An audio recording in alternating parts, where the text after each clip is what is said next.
नमस्कार, this is doctor Suman Lata, assistant professor department of geography RDS college Muzaffarpur. आज हम जिस टॉपिक को डिस्कस कर रहे हैं उसका टाइटल है effect of El Nino and La Nina phenomena on Indian monsoon. आइए इसे डिस्कस में डिटेल कर से जानते हैं। तो एल नीनो क्या होता है पहले हम ये जानेंगे।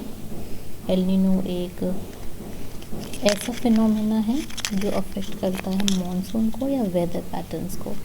तो at irregular intervals of about 3 to 8 years El Nino जब आता है, इस फिनोमेना को हम देख सकते हैं कि ये 3 से 8 ईयर के इंटरवल पर ये फिनोमेना आता है और ये कोई सर्टेन नहीं है, ये इरेगुलर इंटरवल्स है।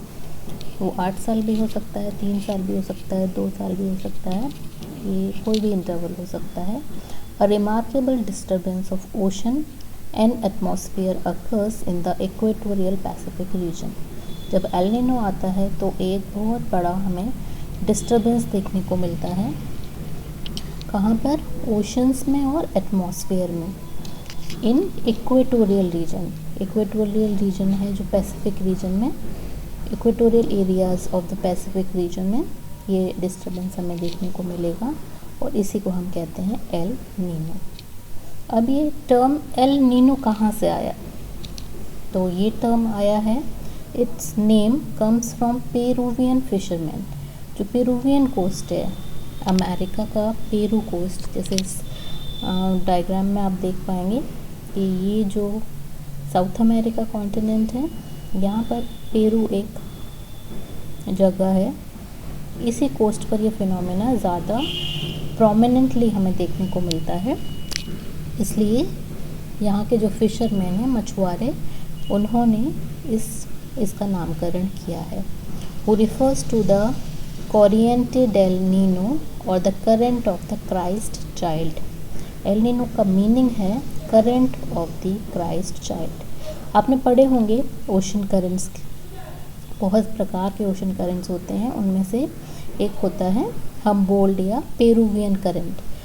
तो ये एल नीनो भी क्या है? एक करंट है और ये करंट जब अकर करता है, यानी कि दिसंबर के महीने में होता है, क्रिसमस के टाइम पर, तब ये फिनोमेना ज़्यादा ऑब्ज़र्व किया है, प्रोमिनेंटली ऑब्ज़र्व किया गया है।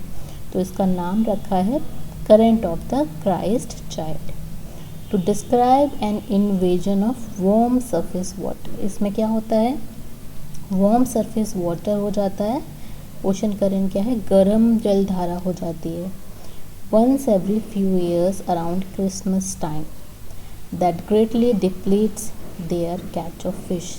जो मछुआरे हैं वो मछली जो पकड़ते हैं उसकी संख्या बहुत कम हो जाती है उन मछली, क्योंकि वो मछली मर जाती हैं इस करंट के आने से, क्योंकि जो सरफेस वाटर है वो काफ़ी वार्म हो जाता है, गर्म हो जाता है।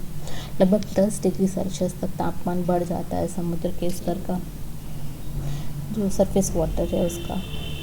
तो it last more than a year, 1 साल से भी ज़्यादा समय लग सकता है इसको ख़त्म होने में, इस फिनोमेना को। ब्रिंगिंग ड्राउट्स लेकर आता है। हैवी रेनफॉल्स होती हैं।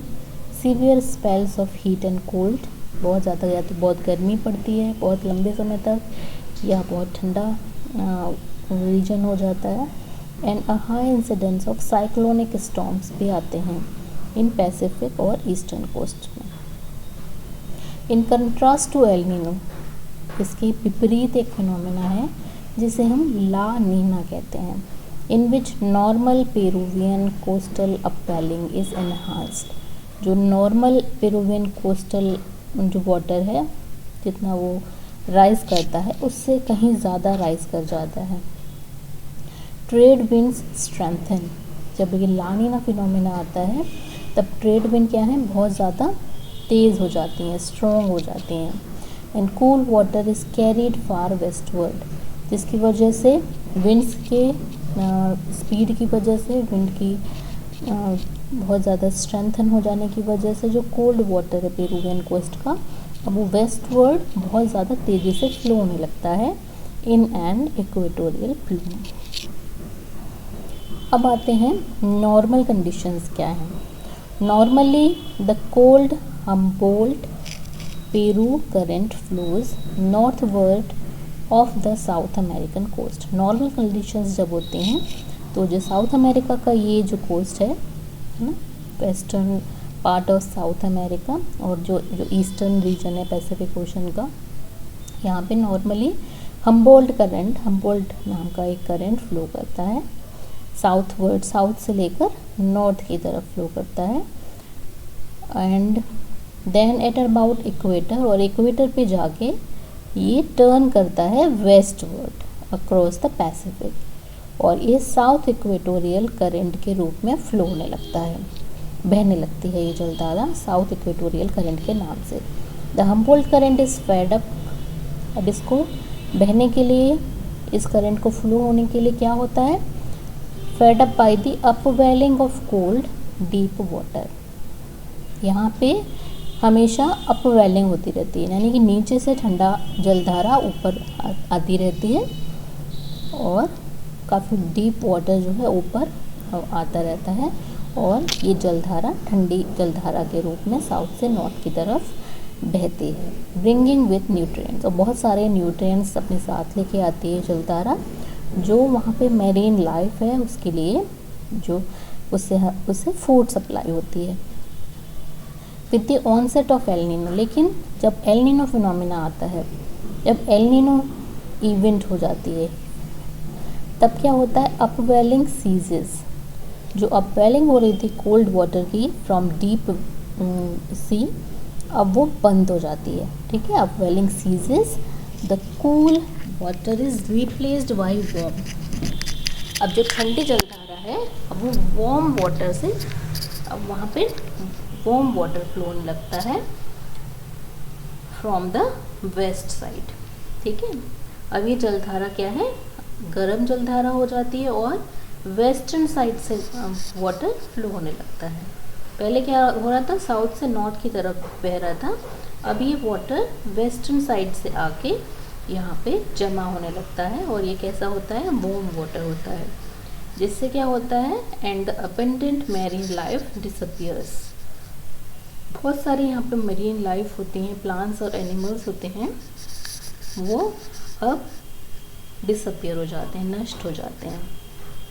नेक्स्ट स्लाइड में हम देखेंगे, ये जो दो स्लाइड्स हैं आपको दो इमेजेस दिया है, सैटेलाइट इमेजेस हैं, ये सी सरफेस टेम्परेचर शो कर रही हैं, यानी कि समुद्र का सी सरफेस का तापमान बताती हैं, और ये ऑब्जर्व की गई हैं एक एल नीनो के टाइम पर और एक ला नीना के समय। तो लेफ़्ट साइड में जो दिया है फिगर, ये ला नीना फिनोमेना है, जब ठंडी जलधारा और भी ज़्यादा तेज़ी से फ्लो होने लगती है। तो इसमें देखेंगे हम पेरू कोस्ट पर क्या है, ज़्यादातर जो वाटर है वो कैसा है, ग्रीन, लाइट ग्रीन शेड में हमको दिख रहा है, ठीक है। तो ला नीना है unusually strong flow of cold water. La Nina के समय पे बहुत ज़्यादा स्ट्रॉन्ग फ्लो होने लगता है ठंडे वाटर का, moves up the south American coast towards Peru की तरफ ठंडी जलधारा फ्लो होने लगती है। स्ट्रॉन्ग अपवेलिंग, यानी कि नीचे से जो वाटर आ रहा है, ठंडा water, brings more cold water to the surface, अब वो और तेज़ी से फ्लो होने लगता है, which is carried westward in a plume, और वो एक प्लूम के रूप में, ठीक है, वेस्टवर्ड फ्लो होने लगता है। ठंडे जलधारा साउथ से नॉर्थ की तरफ जाती है पेरू कोस्ट से, और फिर वेस्टवर्ड फ्लो होने लगती है with in the south equatorial current, और ये साउथ इक्वेटोरियल करंट में जाके मिल जाती है। नॉर्मल कंडीशंस रिजेंबल करती हैं द ला नीना। जब नॉर्मल होता है, एल नीनो नहीं होता है, वो उसे हम ला नीना कहते हैं, except that current patterns and upwelling are significantly weaker. इस समय पे क्या होता है, करंट का पैटर्न और उसकी अपवेलिंग, ऊपर नीचे से जो वाटर ऊपर आ रहा है उसको हम अपवेलिंग कह लेंगे, वो वीकर हो जाती है नॉर्मल कंडीशंस में। लेकिन ला नीना के समय पे ये और स्ट्रांगली फ्लो होने लगता है। अब नेक्स्ट फिगर जो राइट में दिया है, इसमें देखेंगे हम, इसमें क्या हो रहा है, जो वाटर साउथ से नॉर्थ की तरफ फ्लो हो रहा था, है ना, पहले ला नीना फेज़ में जो नॉर्मल कंडीशंस थी। अब यहाँ पर क्या है, फ्लो जो है बंद हो जाता है, स्टॉप हो जाता है, साउथ से नॉर्थवर्ड जो करंट फ्लो हो रहा था। अब क्या है, जो वाटर है वो वार्म वाटर फ्लो होता है, वो जो वेस्ट से आके यहाँ पे जमा होता है। Cold water along the south American coast stays to the south, ये साउथ में ही रह जाता है ठंडा पानी, ठंडी जलधारा वाला जो वाटर है। Upwelling of Peru is week, यानी कि नीचे से जलधारा आ रही थी, ठंडी जलधारा ऊपर की तरफ वो कमज़ोर हो जाती है, वीक हो जाती है। Region of very warm water develops, और यहाँ पे गर्म जलधारा आने से, ठीक है, वेस्टर्न साइड से जो वार्म वाटर आ रहा है उसकी वजह से यहाँ पे वार्म वाटर का रीजन डेवलप हो जाता है ईस्टर्न पैसिफिक ओशन में, जिसकी वजह से ट्रेड विंड्स फेल। जो ट्रेड विंड फ्लो करती हैं इस रीजन में वो कमज़ोर हो जाती हैं और वो वीक वेस्टर्लीज में कन्वर्ट हो जाती हैं, ठीक है, वीक वेस्टर्लीज बन जाती हैं।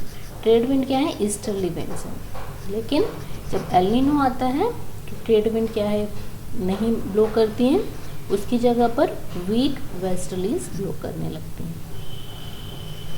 अब आते हैं इफ़ेक्ट्स क्या होते हैं El Nino and La Nina की। तो major change in sea surface temperatures that accompanies an El Nino can also shift weather patterns across large regions of the globe. जब एल नीनो आता है तो बहुत ज़्यादा लार्ज स्केल पर changes हमें वेदर पैटर्न्स में और सी सरफेस का जो वाटर है उसमें हमें देखने को मिलते हैं। The winter of 1997-1998 experienced one of the strongest El Ninos in a century. उस पूरी 20th सेंचुरी में हमने देखा कि 1997 और 98 वाला जो ईयर था, ठीक है, उसका भी विंटर सीजन वो बहुत ही ज़्यादा स्ट्रॉन्गेस्ट था।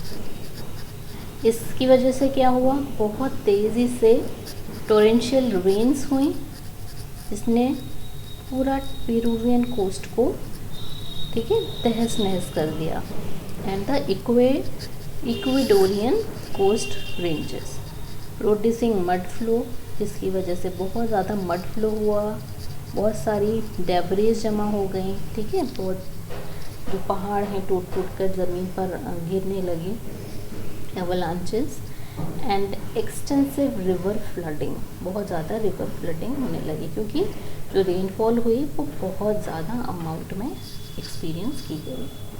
Large portions of Australia and east Indies, ठीक है, साउथ अमेरिकन कोस्ट पे में पेरू और इक्वेडोर में हमने बहुत ज़्यादा टोरेंशियल रेन्स देखी। उसके विपरीत ऑस्ट्रेलिया में, ठीक है, उसके यानी कि पैसिफिक ओशन का जो वेस्टर्न साइड है उसमें ऑस्ट्रेलिया और ईस्ट इंडीज़ आते हैं, वो क्या हुआ, रेनलेस हो गए फॉर मंथ्स, बहुत ज़्यादा महीने तक वहाँ पर कोई भी रेनफॉल देखने को नहीं मिला। And forest fires burned out, बहुत ज़्यादा जंगल जो है वहाँ पर उसमें आग लग गई, आउट ऑफ कंट्रोल हो गया इन सुमात्रा में, बोर्नियो में और मलेशिया में।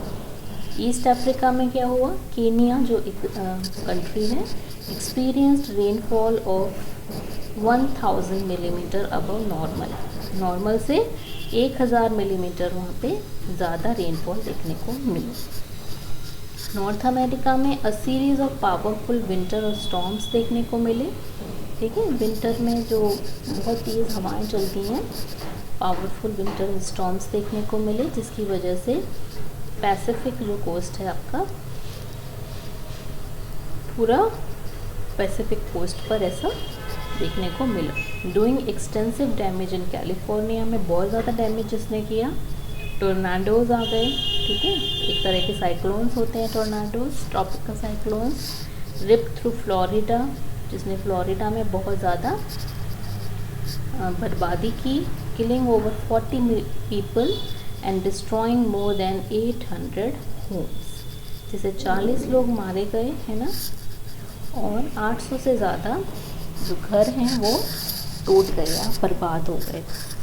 El Nino of 1997-98 did property damages जो कि $33 बिलियन के लगभग था, और जिसने 2100 लोगों को, एस्टिमेट है ये 2100 लोगों का जिसमें मारे जाने की संभावना, मारे गए, यानी कि ये पास्ट इवेंट है।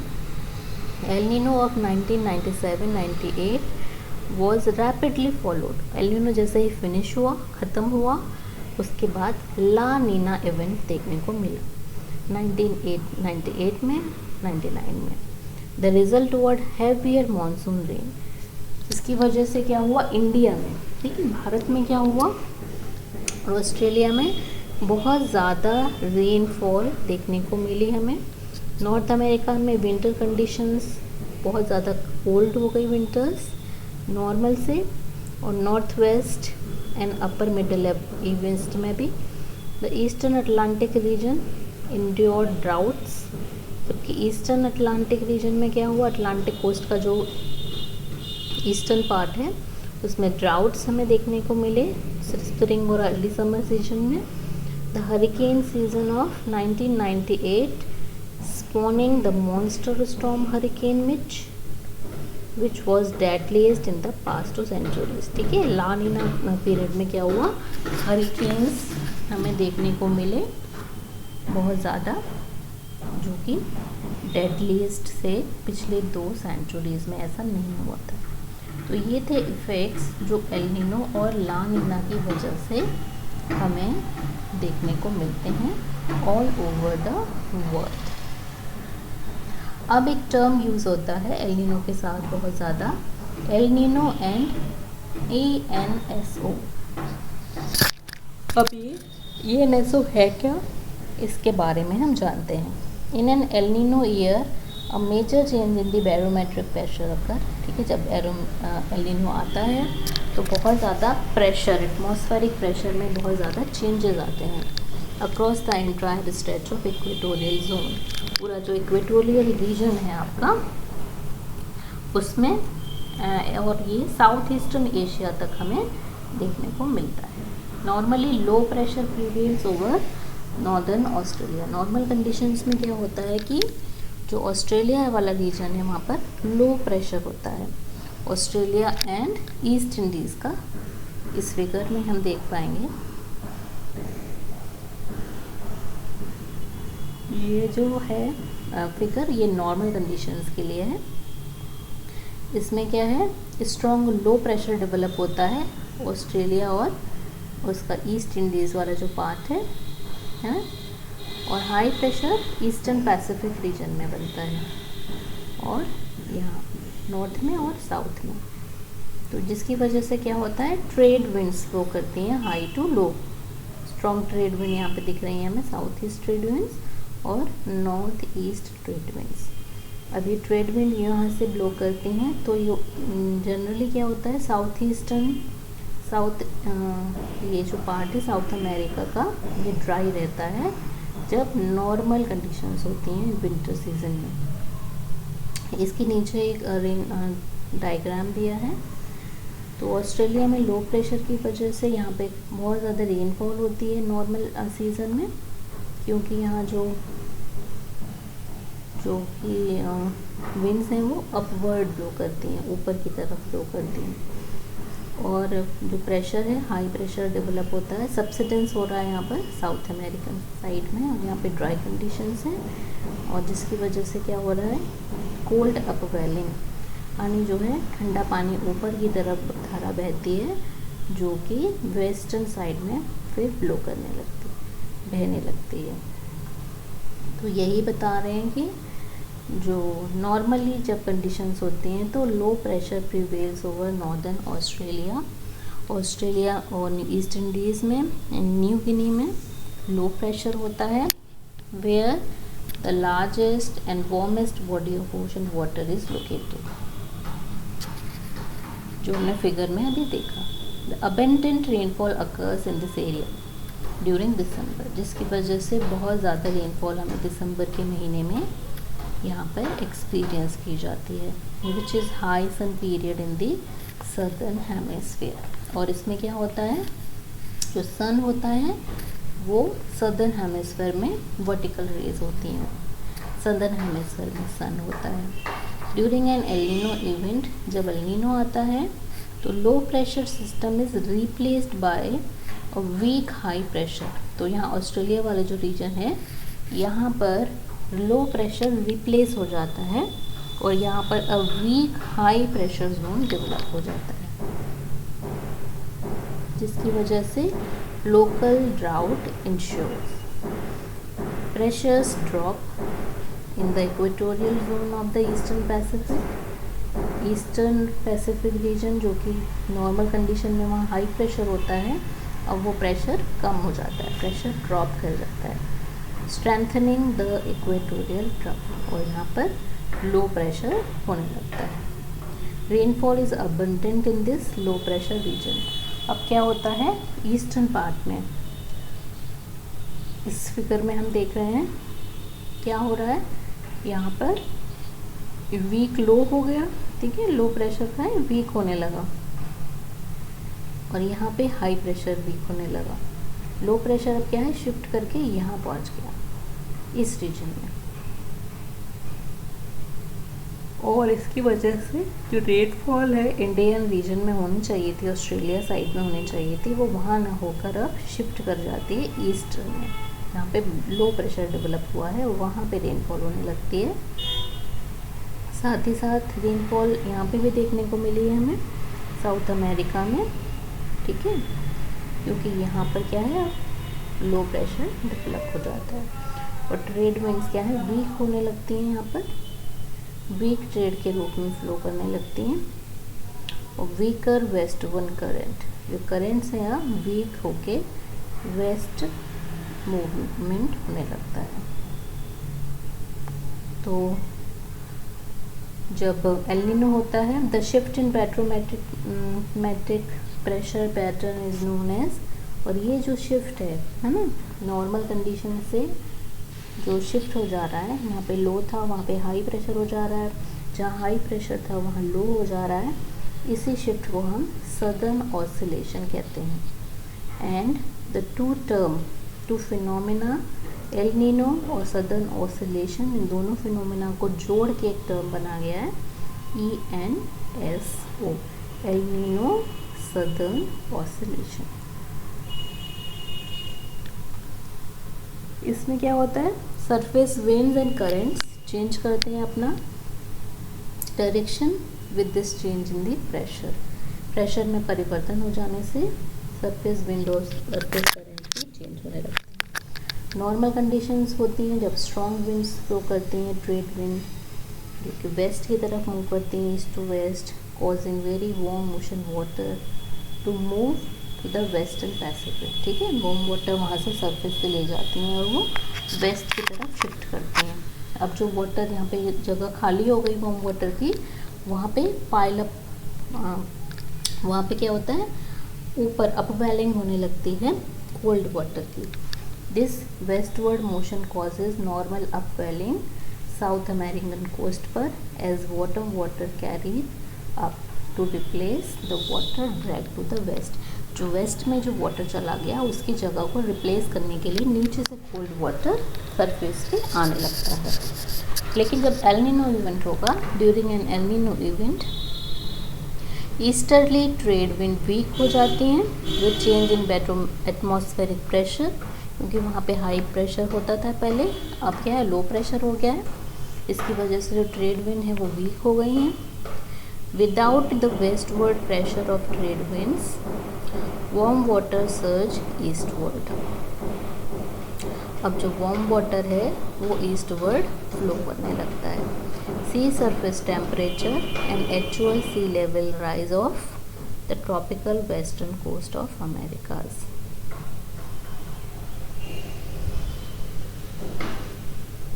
अब एक रिलेटेड फिनोमेना, ठीक है, जो एल नीनो के जैसा ही है, बिल्कुल है ना, बिल्कुल विपरीत, जिसमें एल नीनो से विपरीत वेदर कंडीशंस या वेदर पैटर्न्स हमें देखने को मिलते हैं, उसे हम ला नीना कहते हैं, और इसका मीनिंग है the girl child, a condition रफली opposite to the El Nino. El Nino के बिल्कुल रफ अपोजिट कंडीशंस हैं ला नीना में, During La Nina period, sea surface temperature in the central and western Pacific region fall.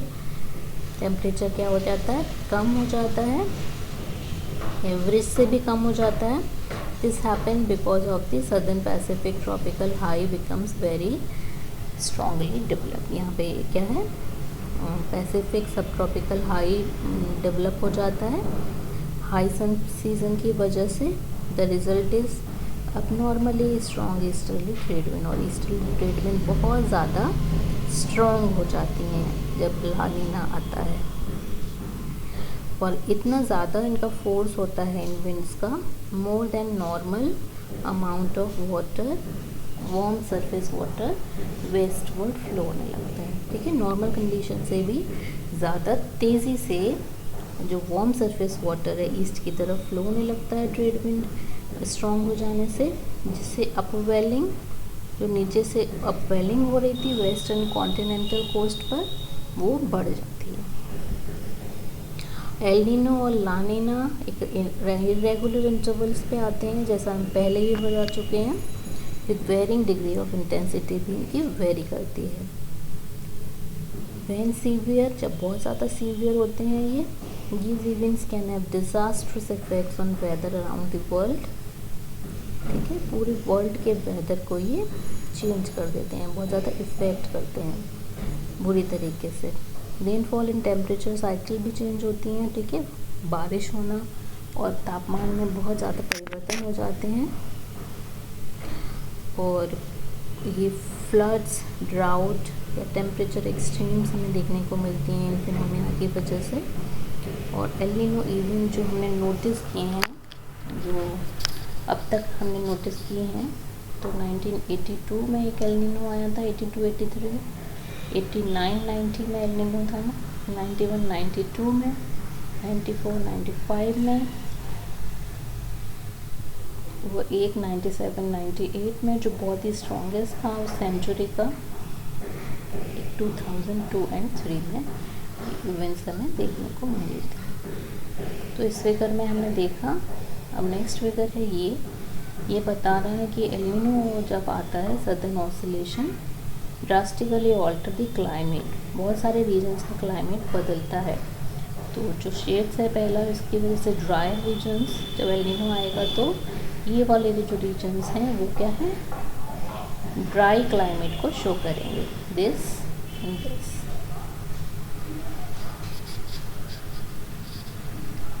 जबकि यहाँ पर जो ब्लू वाले शेड्स हैं, यहाँ पे बहुत ज़्यादा हमें रेनफॉल देखने को मिलेगी.